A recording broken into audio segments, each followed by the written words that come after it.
حضرت یوسف علیہ السلام نے پھر سالوں حکومت کی مصر پر، پھر وہیں ان کی تدفین ہوئی، اور جب تدفین ہوئی تو اختلاف ہو گیا۔ ہر قبیلہ کہتا تھا ہم نے اپنی طرف یوسف کو دفن کرنا ہے، اس لیے کہ جس طرف ان کو دفن کریں گے خوشحالیاں ہوں گی۔ پھر فیصلہ ہوا کہ سنگ مرمر کے تابوت میں رکھ کے حضرت یوسف کو دفن کیا جائے، اور دفن کرنے کے بعد ایسی جگہ پہ دفن کیا جائے جہاں سے پانی چھو کے گزرتا ہے۔ تو ان کو وہاں دفن کیا گیا، پانی چھو کے گزرتا تھا، لوگ کھیتیوں کو لگاتے تھے اور مصر سرسبز و شاداب رہتا تھا۔ اور پھر حدیث پاک میں موجود ہے، مولا علی شیر خدا رضی اللہ تعالی عنہ فرماتے ہیں کہ نبی کریم علیہ السلام کی بارگاہ میں ایک اعرابی آیا، حضور نے فرمایا کچھ مانگ لو اس دیہاتی سے۔ حضور نے فرمایا ہے آج وہ مائل باتا، اور بھی کچھ مانگ لے۔ تو وہ کہنے لگا حضور آپ مجھے سواری کے لیے اونٹ دے دیں۔ حضرت علی کہتے ہیں میں نے کہا ہے افسوس، مانگا بھی تو کیا مانگا۔ حضور نے فرمایا چل کچھ اور مانگ لے۔ کہنے لگا چلے آنے جانے کے لیے کرایہ بھی دے دے، زادرہ بھی دے دے، کھانے کیا مانگا۔ تو حضور علیہ السلام نے اسے دے دیا۔ تو محبوب فرمانے لگے تجھ سے تو موسیٰ علیہ السلام کے دور کی وہ بوڑھی اچھی تھی۔ کہا وہ بوڑھی کون سی بوڑھی؟ تو حضور علیہ السلام فرمانے لگے رب کریم نے حضرت موسیٰ کو حکم دیا کہ جب آپ مصر سے نکلیں تو حضرت یوسف کی قبر کو کھود کر ان کا تابوت بھی ساتھ لے جائیں۔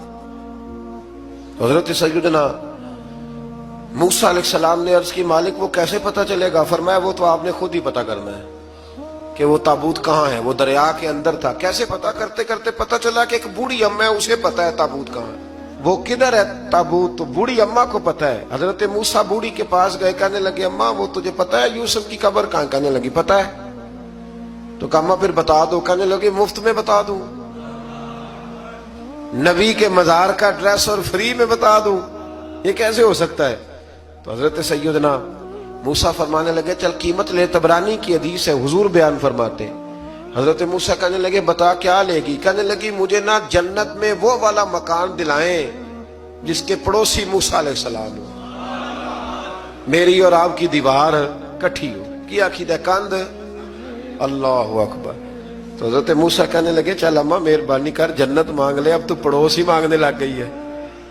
تو اب نبیوں کا درجہ تو بڑا ہوگا، تو دینے والا اللہ ہے، میں دعا کرتا ہوں۔ تو کہنے لگی جی ٹھیک ہے، اگر آپ نہیں دیتے تو میں ایڈریس نہیں بتاتی۔